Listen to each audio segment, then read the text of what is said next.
Welcome once again to Lehto's Law. Here's Steve Lehto. Not so long ago, I did a series of videos about a town in Alabama that raised an extraordinary amount of money through traffic offenses and traffic tickets. And the amount of money they raised was so far beyond the norm that it drew attention nationally. And it was crazy. They would write tickets and just overcharge people, meaning that they would pile the tickets on you as best they could, especially if you're from out of town. And ironically, some people who were out of town got tickets because they were driving near the town.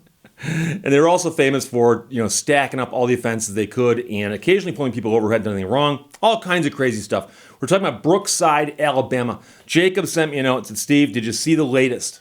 And there have been so many follow-ups on this story that I have not done them all because sometimes it's just, well, this happened, this happened, this happened. This one's good. In response to Brookside, and think about this, your town is now the name for a phenomenon. In response to Brookside, the Alabama Senate has passed a cap on traffic ticket money that cities can keep. Because the problem was that the cities got to keep a big amount of what they took in fines. So they're incentivized to write as many tickets as possible for as much money as they could because they got to keep the money. And it appears the police department used that money to hire more cops and to buy things like up-armored Humvees and so on. So this story is from AL.com, who's been doing all the coverage on this. Great coverage. Mike Cason wrote this one. The Alabama Senate has passed a bill to put a limit on the money cities and towns in Alabama can retain from traffic ticket fines. That legislation comes after reports of abuses by police in Brookside. So they're passing a law to reform police departments across the state because of one police department. The town of about 1,200 people, north of Birmingham, saw its revenue from fines and forfeitures grow more than sixfold, 6 times, between 2018 and 2020. 2-year period, it grew by 6 times. That accounted for almost half the city's income, as reported by AL.com. Now, this bill is like any other bill. It's got to work its way through the legislative process. It was passed just the other day, and it was being championed by Senator Garland Gudger, who is from Coleman, and it caps the revenue that municipalities get to keep from fines and penalties that arise from traffic tickets at 10% of their total general operating budget. So the operating budget for a city cannot be more than 10% raised by this source. Any amount collected in excess of the 10% threshold would go in equal portions to the Crime Victims Compensation Fund and the Fair Trial Tax Fund. Now you might think, well, that's good news for those two funds because they're going to get a ton of money. No, the cities will just stop writing all these nonsense tickets. Gudger said he knows from his experience as a city council member elsewhere that the fines and fees imposed by Brookside were the result of bad policy and far outside the norm. They were the result of bad policy and were far outside the norm. He said the bill is intended to prevent that from happening anywhere in Alabama. This is the first step in stopping bad actors that are trying to prey on the weak and bullying people, he said. The Senate passed the bill by a vote of 33-0. Unanimously, it passed.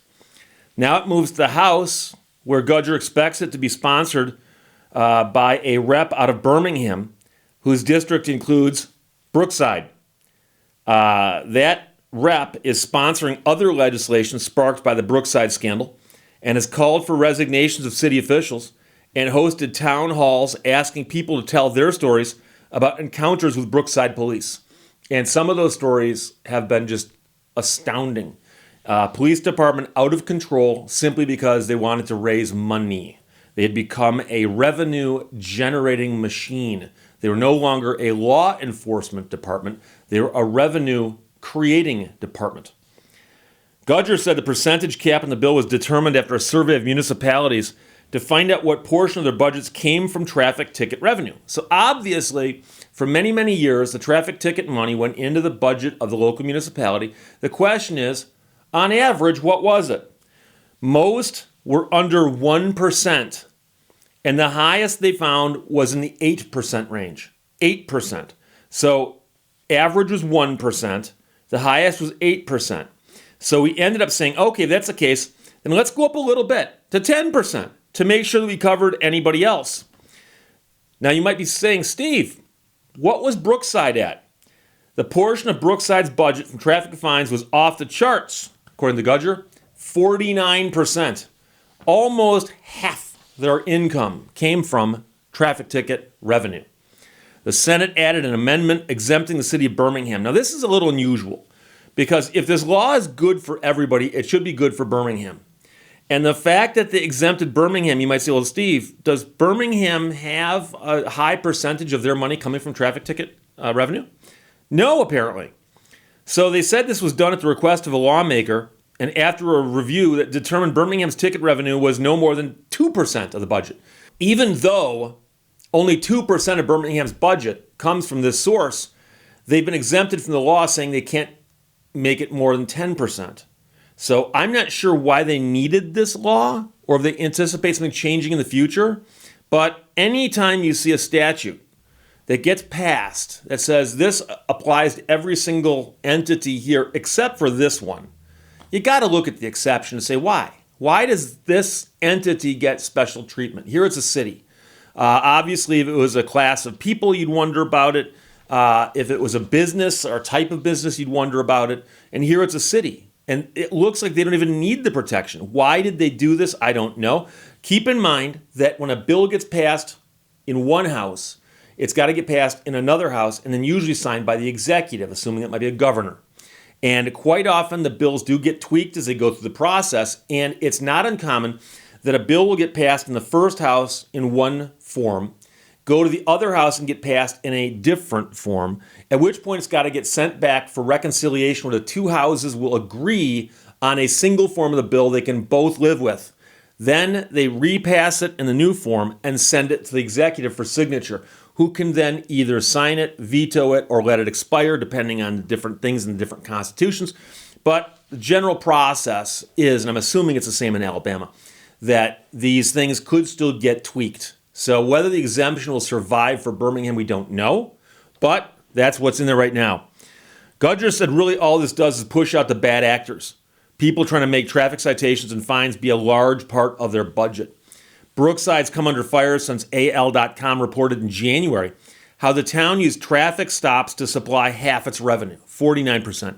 In recent weeks, Jefferson County District Attorney Danny Carr cited questions about Brookside evidence as he asked judges to dismiss 69 cases that originated in Brookside, along with the associated misdemeanors. So the district attorney is actually now just asking to dismiss 69 cases because there are problems with how the cases were postured. The town has launched its own reforms. They've hired a new police chief. They've pulled patrols off of I-22, and the former police chief resigned days after the initial story. And again, when you have a career that shows up in the news causing you to resign, you may have made mistakes in your career choices. So that's one thing. The other thing is that I had quite a few people comment on this, that I-22 apparently runs near Brookside. And there's some question about whether it actually runs through Brookside or not. And I'm not going to get involved in this. I've never been to Brookside. I don't think I've ever been to Alabama. I think I would remember, and I don't think I have been. But the question is, were the police enforcing laws outside of Brookside when they were on I-22? And in some places it appears they were, but again, I'm not going to get into all the nuances of that. The good news here is that Brookside became the poster child for an out-of-control police department that was simply raising revenue through its traffic ticket system. And I think that traffic laws generally are good. I like the idea about all of us agreeing that, I drive on this side of the road, you drive on that side. Coming the other direction, I drive on that side, you drive on this side. Stop signs. You stop when you come to one. Red lights, likewise. Stop. Green light, go. I like traffic rules. Think about the chaos. What would happen if we didn't have them? And so if people break the rules, there should be some kind of penalty and enforcement. And I agree with that. And I've mentioned before, I've gotten a couple tickets in my life. I've gotten tickets. And I have to think about this, but I'm pretty certain that every ticket I got, technically speaking, I deserved. Now, I've told the story before. I got one ticket for doing 3 over. 3 over. Cop goes, you're doing 48 and a 45. I think it was 48 and a 45. It had been 28 and a 25, but it's 3 over. 3 over. And that's one where I don't think I should have got the ticket. But technically speaking, I was doing 3 over. I was. So there's no problem there. But when the police department gets together and says, here's what we're going to do, guys, along with the wishes of the city, we're going to raise money. We're going to raise money by writing as many tickets as we can so that our incentive is no longer just traffic enforcement. Our incentive is to raise money. And the moment they go that route, they're doing it wrong. That's not their job. And so if a police officer goes out on his patrol for a full shift and does not see anyone breaking the law, he shouldn't write any tickets. And the idea that there's police departments out there that have quotas where they actually say, you need to go out and write this many tickets or you're going to get in trouble. They don't call them quotas, by the way. So they can say, we don't have quotas. They have performance incentive reviews and things like that. So the point is that if a cop goes out and sees no one breaking the law, shouldn't write any tickets. And I know you're going to say, Steve, come on. Cops can always see people breaking the law. Always. You'd think, but not necessarily. There's no law that says it, there's no law of nature that says people are out there breaking the law. Depends on what city you're in, who's out driving. What about a day where the driving's really bad and a lot of people stay at home? Very few people on the road, and some cops got to write 5 tickets. What's he got to do then? So I don't mind the police officers doing their jobs, but their job is not revenue raising. So I'm glad to see this is happening. I will follow this bill as it works its way through the legislature. Hopefully it becomes law. I am curious about the exemption for Birmingham. But Jacob, thanks for sending it from AL.com. In response to Brookside, the town is now just shorthand for out-of-control police department. In response to Brookside, Alabama Senate passes cap on traffic ticket money cities can keep. It's great. Questions or comments, put them below. Let's talk to you later. Bye-bye. Thank you for watching Lehto's Law. Mountains teach us that not everything in this world can be rationally explained.